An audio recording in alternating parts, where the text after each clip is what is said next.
de Delémont. Delémont qui a été choisi par la Semaine du Goût, Ville du Goût 2009. Terre et Nature est partenaire de la Semaine du Goût et c'est pour ça qu'elle vous invite à venir découvrir cette magnifique bourgade et ses produits du terroir. Suivez-moi!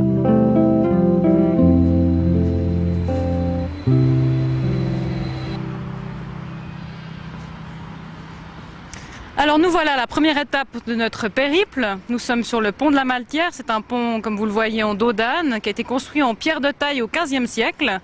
L'anecdote que je peux vous raconter sur ce pont, c'est que le constructeur à l'époque s'est enfui le jour de l'inauguration du pont, ayant peur que le pont s'effondre. Le pauvre monsieur, le pauvre homme n'a pas été payé pour son travail car les autorités de Delémont ne l'ont jamais retrouvé. Maintenant, je vous invite à me suivre pour la prochaine étape de notre périple à l'hôtel de ville.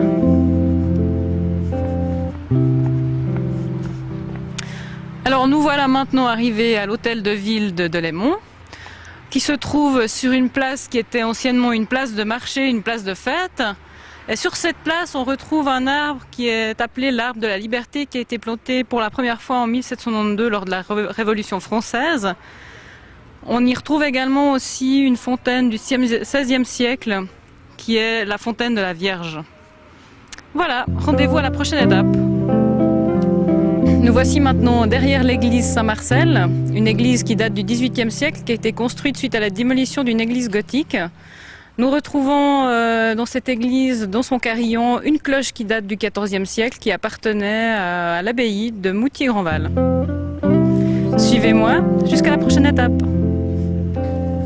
Alors maintenant nous nous trouvons devant la place, sur la place du musée d'art et d'histoire jurassien. Derrière moi on retrouve la porte de Porrentruy qui fut l'entrée solennelle des princes et de sa suite. Cette entrée maintenant fait partie intégrante du musée d'art et d'histoire jurassien, c'est une annexe.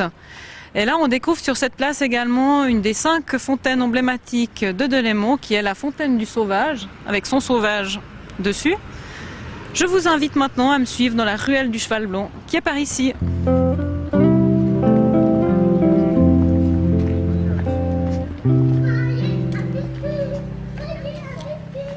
Alors nous voici dans la petite ruelle du Cheval Blanc, une magnifique petite ruelle pittoresque de Delémont, un peu hors des sentiers battus.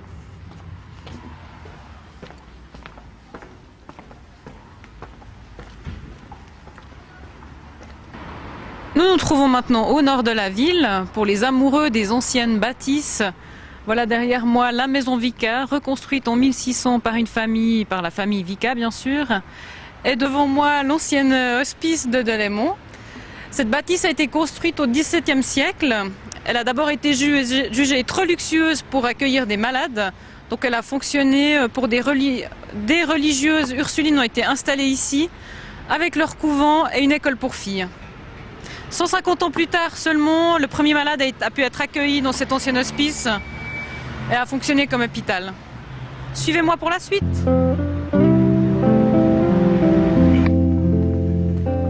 Nous voici à la sortie de la rue du Nord. Donc nous venons de l'hospice. Cette rue du Nord lie l'hospice à la porte aux loups. Cette porte se trouve également au nord de la ville, qui est l'ancienne sortie de la route qui menait à Bâle à l'époque. La porte aux loups, pourquoi la porte aux loups? Eh bien son nom ne vient pas de l'animal mais d'un voisin qui s'appelait Monsieur Loup. Et la particularité de cette porte, c'est son cadran solaire qu'on peut apercevoir tout en haut.